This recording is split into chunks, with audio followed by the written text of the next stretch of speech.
What is going on, everyone, and welcome back to the channel. I hope you're all doing well. Now, today I've got for you a special video, a different sort of video, because the 3 stories I'm about to read out in today's episode are all from you guys watching. Isn't that cool, right? They're all submitted by you. A few days ago, in an earlier episode this week, I announced that I was going to start taking submissions more seriously, I would say. And I set up an email address for you to send your stories to, and a few of you have done that, so thank you very much. In fact, quite a lot of you have done that.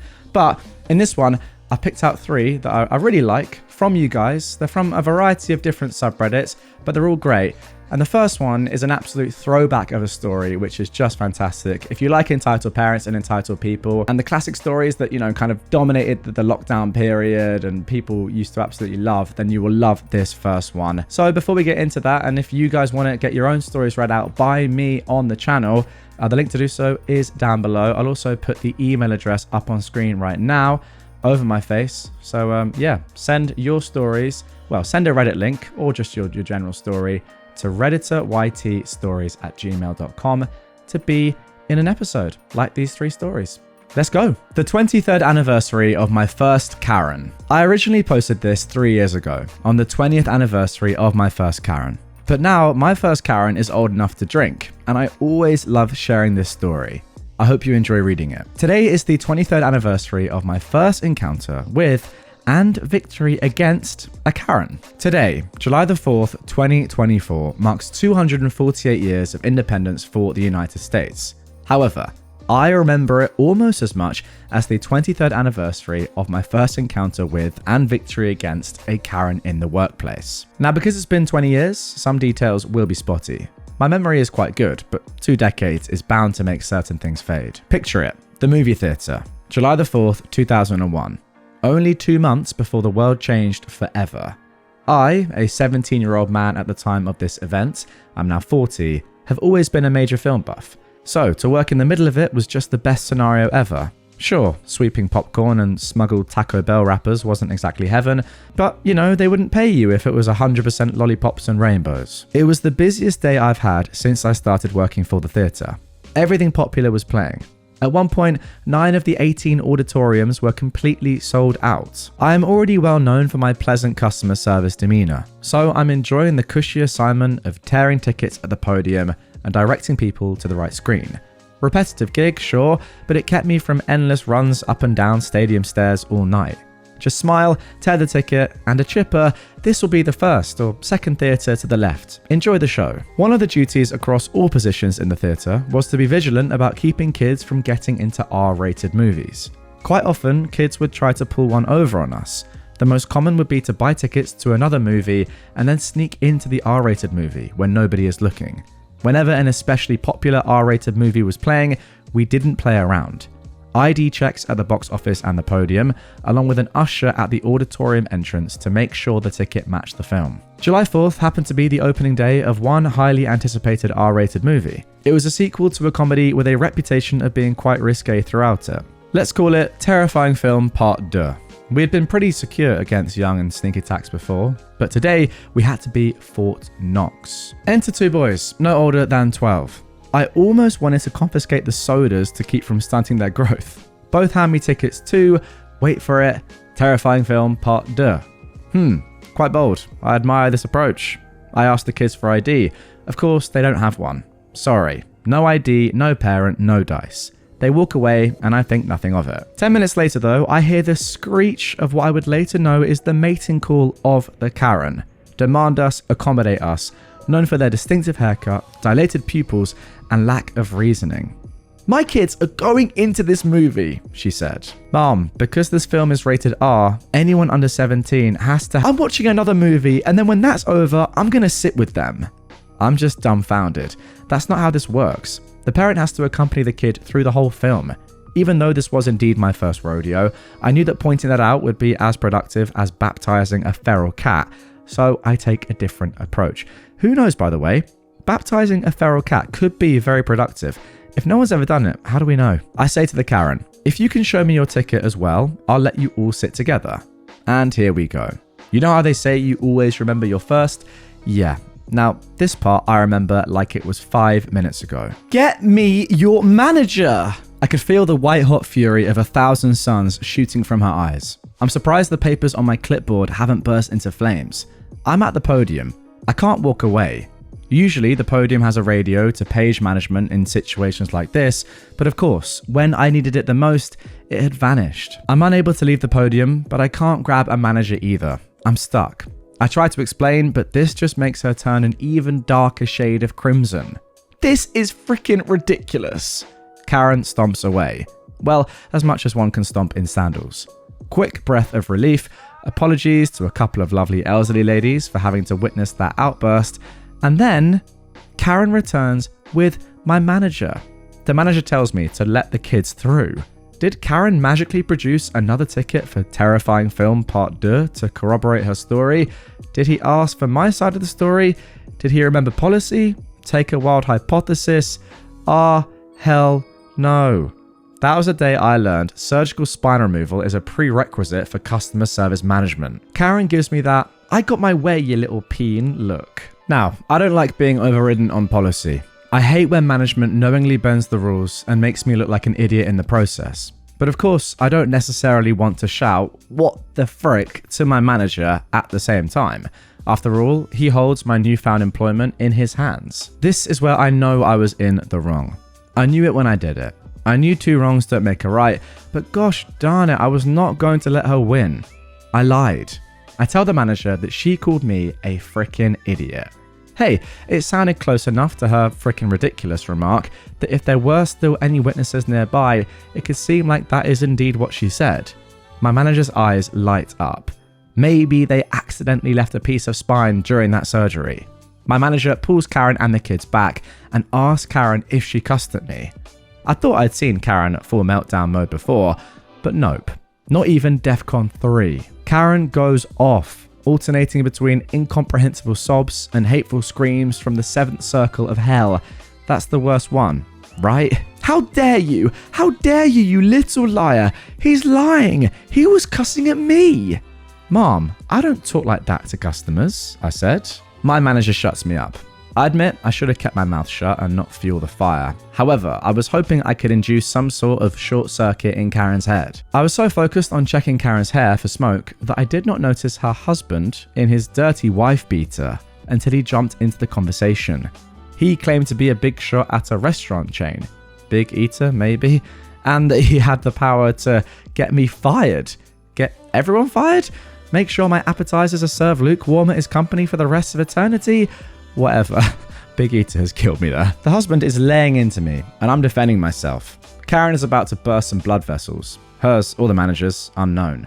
The lobby is being treated to some live theatre while waiting for their concessions. My manager finally sends me to the break room because I'm not staying quiet, and the husband is about to punch my face in. As I make my way to safety, I see Karen speed walk back to the box office, crying, accompanied by my manager. Karen and her brood get full refunds. I did get reprimanded for talking back to the customers, but I still declare my first encounter with a Karen to be a rare victory. Oh, and the kicker? Karen and her husband had tickets to another movie, a PG-13 film that started at the same time as Terrifying Film Part 2, but ended a full hour after it. She wasn't going to sit with them during that movie at any point. Yeah, to be fair, I could probably have guessed that. And that was the time I lost my Karen virginity and started a lifetime of dodging entitlement. In the 2 decades since, I've accumulated enough wild Karen stories to fill a series of books. If you like this story, I can gladly regale you with more. Thank you. There we go, great story there. Yeah, as I said in the intro, pretty much a throwback story. We used to see a lot of stories like this, to be fair, and I don't know, I feel like these sort of stories are less common these days, but I still personally love them. Just a woman is just so purely entitled. She's just like a pure entitled breed. There's no two ways about it. Just entitled. She knows what she's doing. But yeah, great story. Well told. Let's move on to the next one. Now, this one is slightly different, but again, as all 3 of the ones in this episode are, submitted by one of you guys. This one is more of a relationship story. Let's get into it. Besties, breakups, and boundaries. Would I be the jerk if I tell my husband to never talk to me about his best friend again because he treated his ex like garbage? Throwaway account, obviously. My main is all over Reddit, and so is my husband. Names, ages, characteristics, and other details may have been changed to obscure identities. Now, this person knows who they are, and when they emailed me, they said, please do not reveal my actual name. So don't worry, I won't, but let's get into this one. There are 4 main characters in this story. Me, a 32-year-old woman. Brandon, my husband, who is 34. Eric, who is 35, my husband's, quote, best friend. And Carrie, who is 26, Eric's ex-girlfriend. My best friend now, even after all the breakups and drama. Brandon, Eric, and I had been a trio for a decade before Carrie came around. Eric has always been a terrible boyfriend. Think standard F-boy. Lying, cheating, manipulating the facts, love bombing, then pulling away. I've never liked how he treats people, but I turned a blind eye to avoid fighting. He was my husband's best friend. I didn't really have a leg to stand on because they were friends first. Eric and Carrie had a toxic relationship. Mostly Eric pushing Carrie away, then being lonely, so he texts her to hook up, so it starts the cycle again. Carrie has finally figured out that he won't change. Trust me, I tried before. I even convinced her to leave him. But they got back together, and they both blamed me for the breakup, so that was fun. Carrie has blocked him on everything, but he emailed her, and they talked for a couple of days. Carrie thought maybe he's actually going to get it this time, but he texts her a few hours before meeting up to cancel. His new girlfriend wanted to hang out. Like, what the heck, dude? You have a new girlfriend and you're hitting up Carrie for what? Because you're worried she'll forget you? That'll never happen, bro. You've ruined this girl. Before all of this, Brandon and I were going through some marital issues. Eric swore up and down that no matter what happened, he'd be friends with both of us. Well, that didn't happen. Eric chose Brandon. Of course, I expected that. But Eric tried to play me and manipulate information out of me. At the end of all of that, Brandon and I stay together. We're in marriage counseling, trying so hard to make it work, but Eric and I are no longer friends. Another important piece of information, Eric and Brandon didn't talk for a long time during all of this drama. They never had a falling out, they didn't fight, it was just distance and no talking. Well, Eric has recently tried becoming friends with Brandon again. They hung out in person once, and now they're texting each other like every day again. I told Brandon, in no uncertain terms, I have no interest in talking to or seeing Eric. He burnt his bridge with me, and I don't walk through ash. Brandon knows this. But yesterday, he asked me if I would meet up to talk with Eric. Eric is going through a lot, and he misses Carrie. Eric just wants to use me to get to Carrie. It's so clear. I'm not stupid, boys. I told Brandon, no, absolutely not. I don't want to help him manipulate his ex-girlfriend into coming back, even if he was single. Yes, he misses his ex, but he has a new girlfriend. Eric is a piece of work. So the dilemma. I am horrible with boundaries, and I'm pretty easy to manipulate myself. I know this. That's why burned bridges are like ick to the max. Going backwards is not an option. I'll be honest, I don't want Brandon being friends with Eric at all, but Brandon isn't at that point, and I'm not going to force him. He'll just hate me for it. But I don't want to hear it either. I don't want to get roped back into the drama, and I don't want to help Eric get Carrie to talk to him again. Would it be unreasonable to ask Brandon to never mention Eric to me again? What if they become best friends again? Would it be too much to expect Brandon to keep us completely separate? What would you do? Okay, really interesting one here. And guys, as always, before I even give my thoughts, get your comments in the comment section down below, or if you're on Spotify listening to this, you can answer in the Q&A section. I want to hear your thoughts on this one.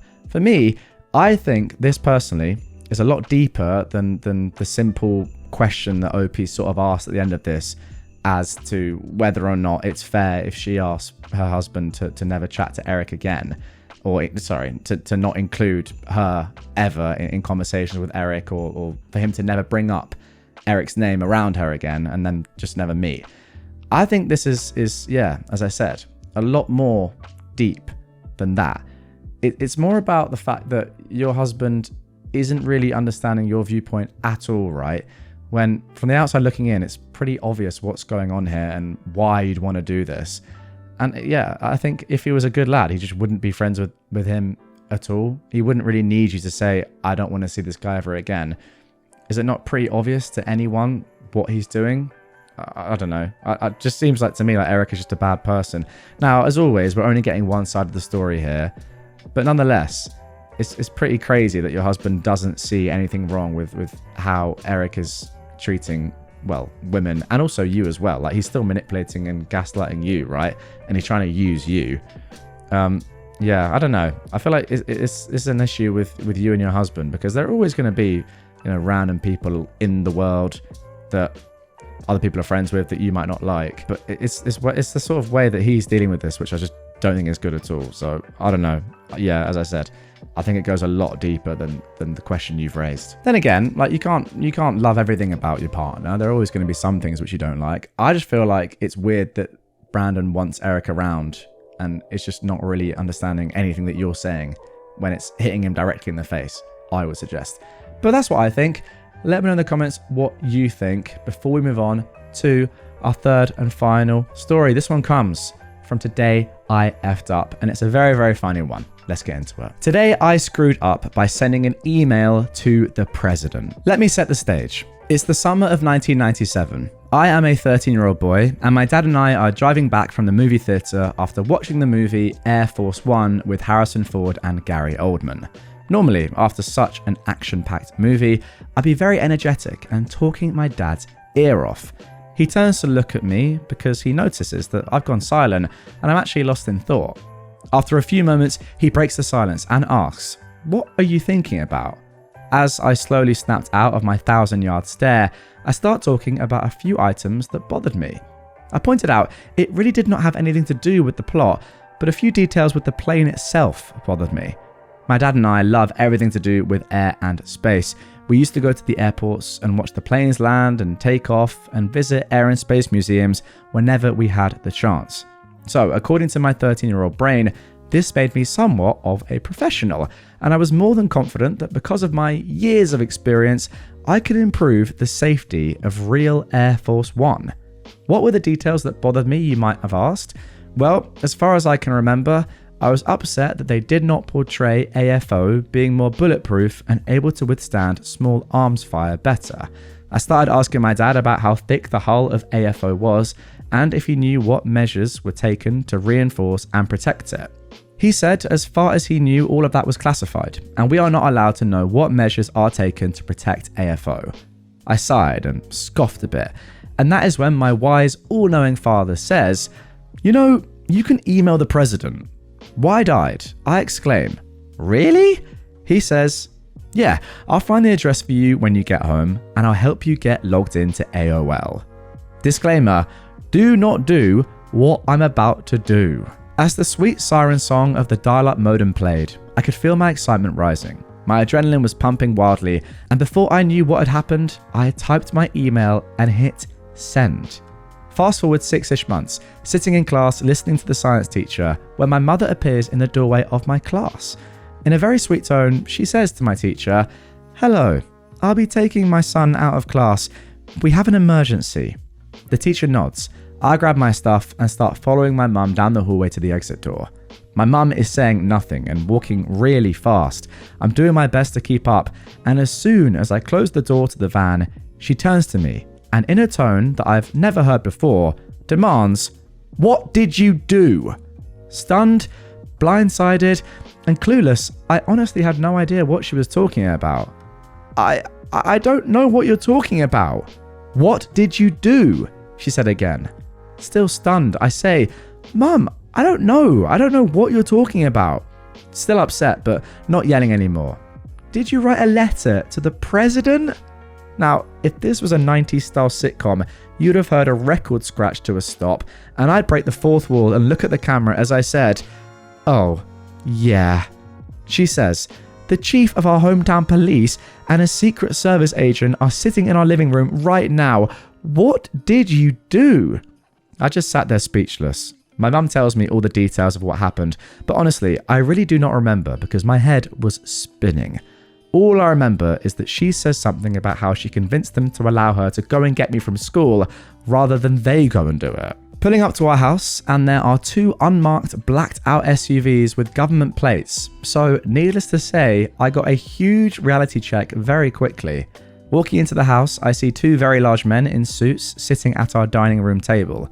They stand and introduce themselves and motion for me to sit with them at the table. I sit down, and the Secret Service agent tells the chief of police that he was fine and that the chief is welcome to leave. The chief passes behind my chair on his way out and puts his hand on my shoulder, gives it a squeeze, and says, "Good luck." God, just not what you want to hear as a 13-year-old kid when you have a Secret Service agent in front of you in your own home. Wow. Good afternoon. I'm Agent Lee. I work for the United States Secret Service. He shows me his ID again and hands me his business card. I'm here to talk to you today about an email that you sent to the president. I slowly nod. He goes on to tell me more about his current position and his past posts, and how he protected a few different presidents, but is now working out of the local field office, checking all potential life threats against the president. Again, I slowly nod.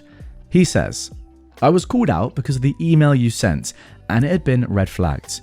The president will be coming into town in a few months, and I am a part of the advanced team checking leads. Let me start by reading your email back to you, and then we can talk about why I'm here." Opening the folder that has been in front of him this whole time, I see several pages. The top page has my picture and info on it. Then he shuffles a few pages and I see my email with lots of highlighting. He slides the page out, holds it up, and starts reading. "Dear Mr. President, I am well aware that Air Force One isn't bulletproof, and if someone were to get a lucky shot, it could mean your life." He stops and looks at me, raises his eyebrows. Then he continues to read and points out a few more red flags. At this point, I knew I screwed up. Bad. After finishing reading my own words back to me, he slides the letter back into my folder. He asked me a few follow-up questions and finished with, "Now, Mr. insert my last name. After meeting you and rereading the letter with you and taking into consideration your answers to my questions, I don't think you are a threat. I also believe that your letter was written from a place of concern and not one of malice. But be warned, your file will be on record with Secret Service forever, and your file will not go away when you turn 18. Lastly, if you ever email the president anything like this again, we will take federal action against you." He stands up, shakes my hand, thanks my mother, and starts to leave. But he then stops, turns to me, and says, "You should keep this to yourself. No need to give yourself unwanted attention." After he leaves and my mum drives me back to school, I'm walking into the school during lunch period and I see my table full of friends. I run over to it, slap my hands down on the table to get everyone's attention, and I say very excitedly, "You'll never believe what just happened to me." That Christmas, I received a Christmas card from the president. It thanked me for writing and how he loves to hear from his young constituents. My dad started laughing and with a smile said, "You know why you got that Christmas card, don't you?" I shook my head. No. They wanted to remind you that they are watching. To further remind me about my mistake, my parents had the business card and Christmas card professionally matted and framed and gifted to me. I still have it and I hang it in every house I have lived in to this day. And phenomenally, we actually have evidence of this, which is so good. Because you might think, guys, OP is lying, is, made up story. But no, look at this. It's on screen right now. If you're not on YouTube and you're on Spotify and you want to see this, I'll leave a link down below in the description of this podcast to come on over to the YouTube episode. But wow, here it is. David Lee, resident agent. Thank you for writing to me. I always enjoy hearing from young people. You are the future of our country and I'm honored to be your president. Signed, Bill Clinton. That's just amazing. So cool. Wow. So there we go. That is it. Thank you so much for the three of you that sent those stories in. They were all fantastic, all pretty different. That last one is just phenomenal. Such a good story. And after reading those three stories, there's no doubt that I'm going to be reading out more of your guys' stories in the future. So if you've got your own stories, the link to email me is down below. Now, I also do have a subreddit, and you guys that have been around for ages will know about that and the fact that I used to take submissions from there. But I think the email these days is just a much easier way to go through things and see what's reasonable and what's not. You can still submit things onto r/RedditorYT. That's still going, still there, don't worry about that. And I still do monitor that. But yeah, I think the email is the best place to do it. So if you've got a story, you want to be involved in the next episode that I do of these, because there's definitely going to be another one, then send me an email and you might just be in the next episode.